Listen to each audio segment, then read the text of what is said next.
I got laid off again.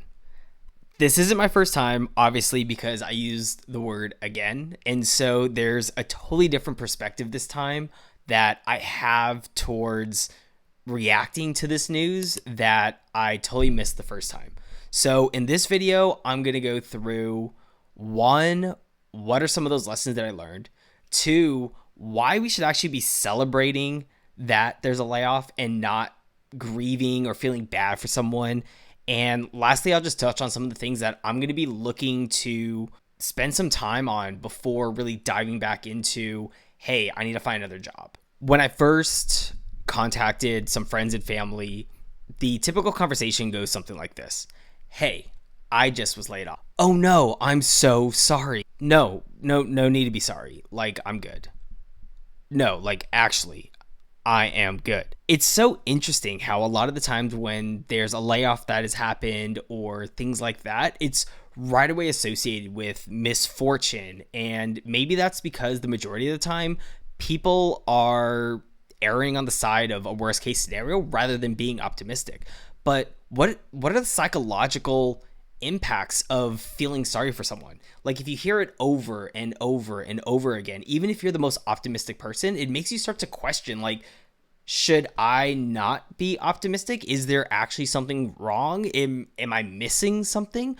Rather than on the other side, if there's just this, like, so much support of people coming through about being optimistic, this is a good thing, this is how the bright side of things are going to be, that like fuels upon itself how an individual can actually ultimately react and feel in this moment, especially if it's their first time. Now, of course, I'm biased, right? This is not my first rodeo. This is not the first time I've been laid off. In 2019 was the first time I got laid off.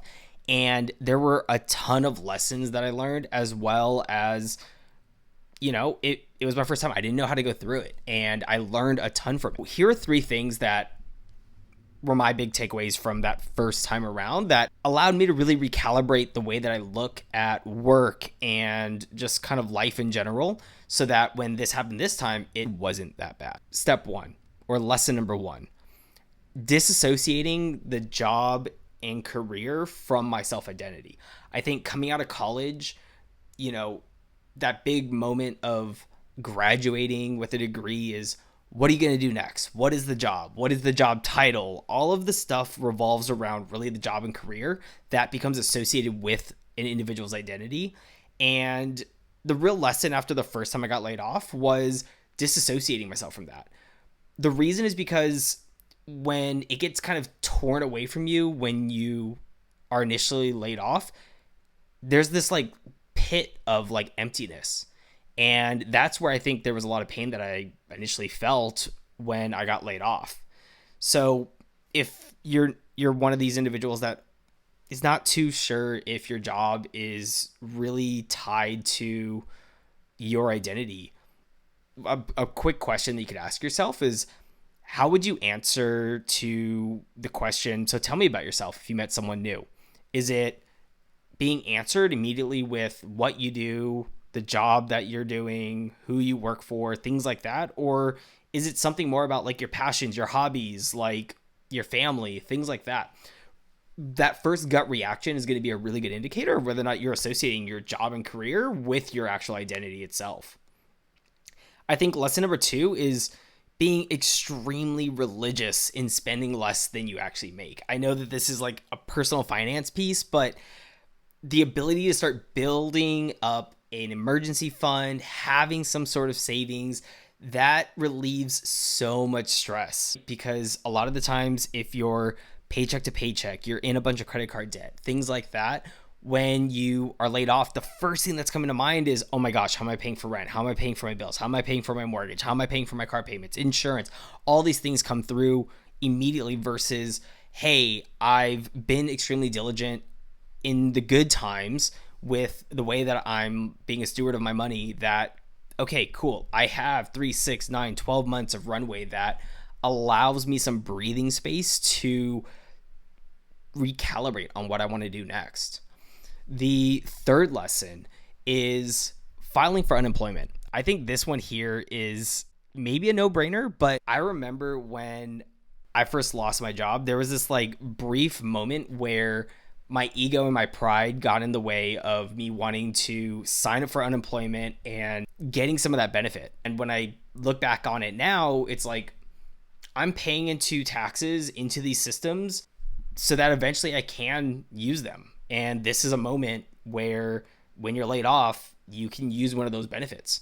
So the lesson out of that is as soon as you're contacted about being laid off, start the filing as soon as possible. The reason is because now I've seen how the system works in California. I've seen how the system works in Washington. They're all a little bit different. They take a different amount of time to process the application, the filing, getting the paycheck, verification, all that varies. And the last piece that you really want to worry about is like, oh, you yourself took 2 weeks only to find out that now maybe the government or the state system is going to take another 2 or 3 weeks. Now you're not going to get your first paycheck for a month. Immediately just filling that out, biting the bullet on the ego or the pride piece. You're kind of owed it anyways. Getting that piece all tied up is a huge first lesson for me, so that like when I got laid off, when I was celebrating getting laid off, I don't know how you want to put it because this is obviously let's change the mentality of things, but yeah, I did it within 24 hours because why not? Now, I'm not going to go into it on this video, but let's say you are in a scenario where like, okay, I was laid off, I have a short runway with my severance or my medical, and I really need to get back out there and get a position as soon as possible. There's another video that I can link in the show notes or in one of these corners of like, what is the game plan that I would do that you can dive into, but I'm not going to touch on it in this video here. So what is kind of the next piece, right?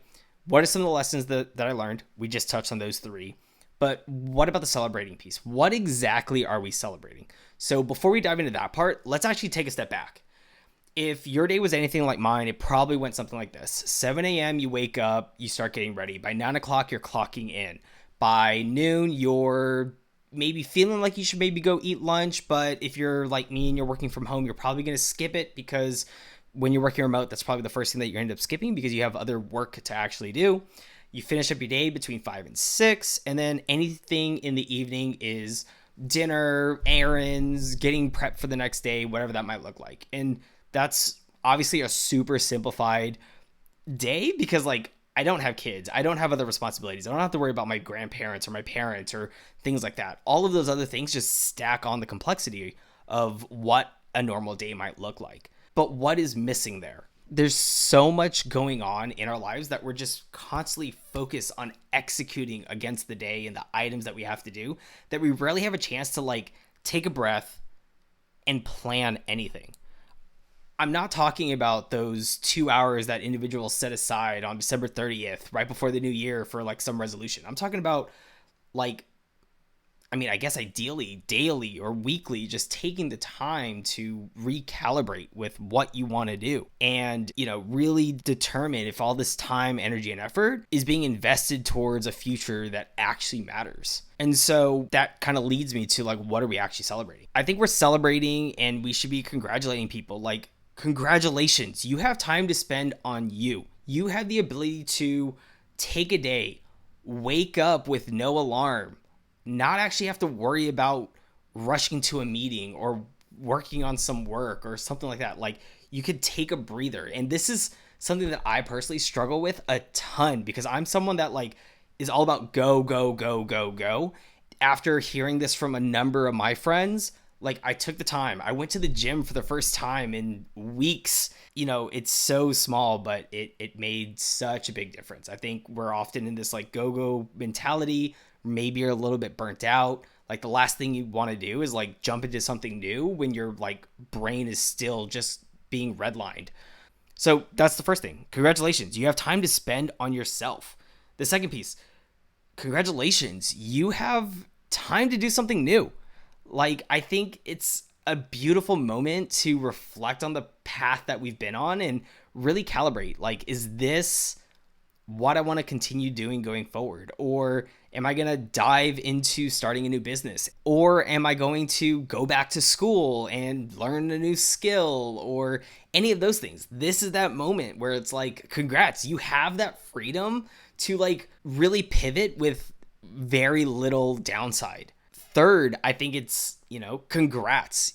You get to start this next chapter of your life, whatever this looks like, whether this is starting a new chapter at a new job where we all know what it's like to be fresh in a new company, that onboarding process, meeting new people, new team members. Maybe this is a new chapter, going to schools, meeting a new cohort, starting something else there. It's just the ability and excitement that comes with starting something new and really embracing that. I think that's something that when you hear about it, it's like, hey, how can I support you? Are you good? Financially, if you're good, congratulate them.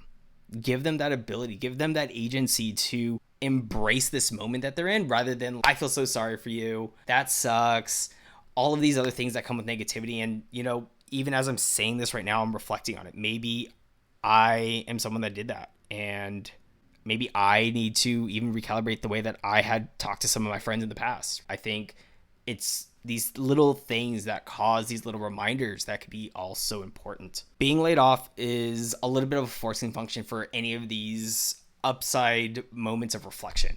But I think sometimes that's what we need. We need something external to come and kind of snap us into gear of, hey, take a second, recalibrate, reassess. Everything's going to be okay at the end of the day. These are the moments we're going to look back on in years from now. And we're going to be like, yeah, I made this pivot because I got laid off and I've never been happier. I think what could be way worse of a scenario is an individual that's in a job.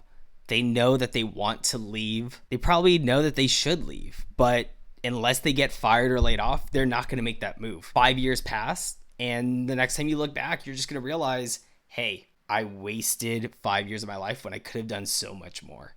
And that is something I would feel like I'm sorry. That's something that's actually been truly wasted rather than the other side of this forcing function of a layoff where all opportunities are kind of open now. And so that comes to the last point. What am I going to do now? It's been about 48 hours since I got laid off. I was really struggling at first to take a step back, relax a little bit, but went to the gym, did some of that stuff, which was cool. I get to focus on me a little bit. Now it's just really diving into do I want to go back to tech? Do I want to change industries? Do I want to still focus on the area that I was focused on within tech? Just sitting down, journaling, reassessing. Gonna take a couple of days of no hard execution on anything. And yeah, it's exciting. And I think that's the biggest piece is the layoff, hearing of the news. There's a little bit of that security blanket that's now not there, but overall, I think it's something that has a way higher upside than it does downside. I think that's why we should celebrate this moment. This shouldn't be a moment of grief. This should be something that we're excited for, and we're supporting all of our friends in that way. If you made it this far, thanks for joining me on my reflection, announcement, rant about the celebration of being laid off. And love to hear what your thoughts are in the comments. See you in the next one.